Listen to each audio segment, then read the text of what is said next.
We tried to contact Baroness Uddin, Lord Amir Bhatia and Lord Swaraj Paul regarding their false claims and to get their views on the claims they made, although they are all currently serving suspensions from the House of Lords and could not be contacted.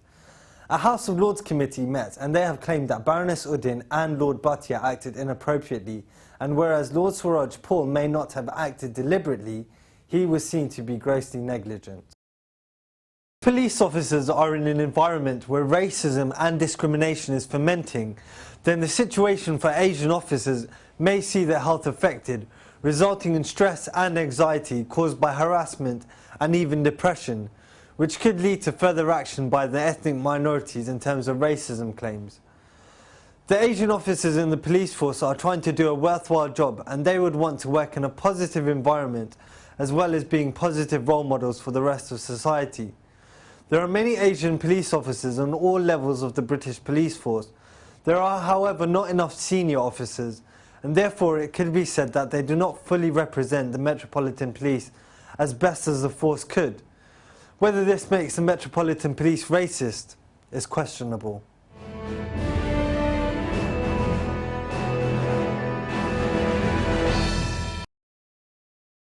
It seems as long as there are Asian immigrants with money for marriage, there will continue to be a trade for sham marriages.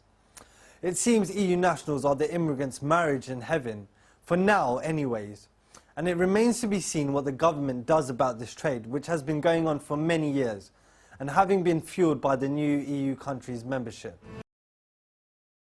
We tried to contact the Chief Secretary to the Treasury, Danny Alexander, although he is away with a delegation of ministers who are attending meetings with David Cameron. The Treasury did, however, provide us with a statement.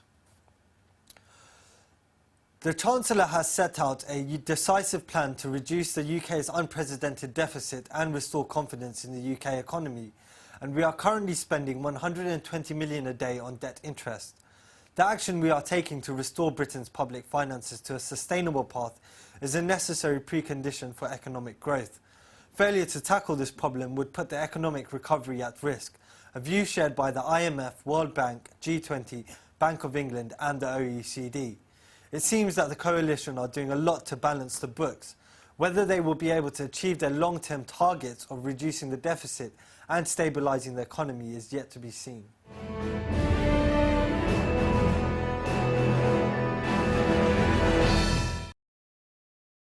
The UK Border Agency have been conducting ID checks. Now these ID checks have been taking place in Stratford and Barking and the areas in which ethnic minorities reside. Now these ID checks are not within the powers of the UK Border Agency.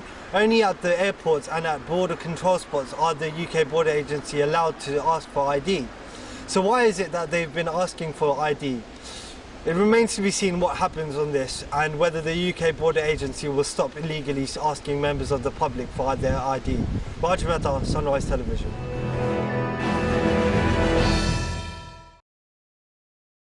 We asked New Scotland Yard in London why murder is such a problem and why there are so many Asian unsolved murders. They provided us with a statement and have responded by saying, "We can reassure the public that we will fully investigate and exhaust all possible lines of investigation to solve each and every homicide we deal with. While approximately 90% of homicides are detected, we are determined to solve each and every one and bring the offenders to justice. Unsolved cases continue to be fully investigated, but in some cases it can take many months or even years before charges are brought." So that's what they had to say. It remains to be seen whether these cases are solved in the future. However, for now, these cases remain unsolved. Raj Mehta, Sunrise Television.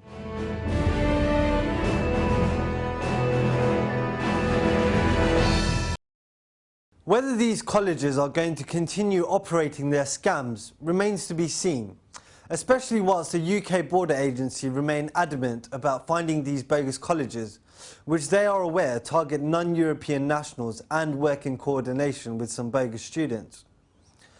It is unfortunate that some of these students even commit suicide after finding themselves in difficulty due to bogus colleges scamming them. The problem of bogus colleges can only be resolved by the UK Border Agency ending these fraudulent educational institutions. Till then, it seems that students who are left with nothing will need much support to recover from the harsh realities of these bogus colleges. Raj Mehta, Sunrise Television.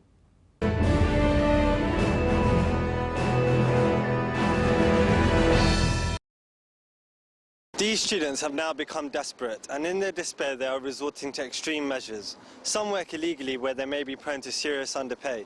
Some share houses with up to 10 to 15 people. The situation has become so bad that some students have become suicidal. On further investigation by Sunrise Television, we have found that a group of girls are considering prostitution. However, none of them are willing to admit this on camera. Well, the organisers have their own take on the matter as far as monetary concerns go, but what about the judges' panel and the nominations? Technically, only the best in their field and the most able should be nominated, but apparently to be nominated in one of these high-profile award ceremonies is one thing and winning another. Recently, these awards have been given to high-caliber people who have the right connections and who possess the power to lobby the nomination panel. So we come to the age-old problem of he who wields the sword is all-powerful. It can be clearly seen the more power and contacts one has, the more chance of gaining a trophy for the mantelpiece. However, no one will ever admit to it.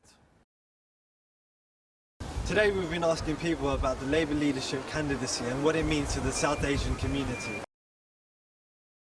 As you can see, there have been a lot of mixed reactions on the streets. It seems Labour needs to do more to fully receive the support of the South Asian community.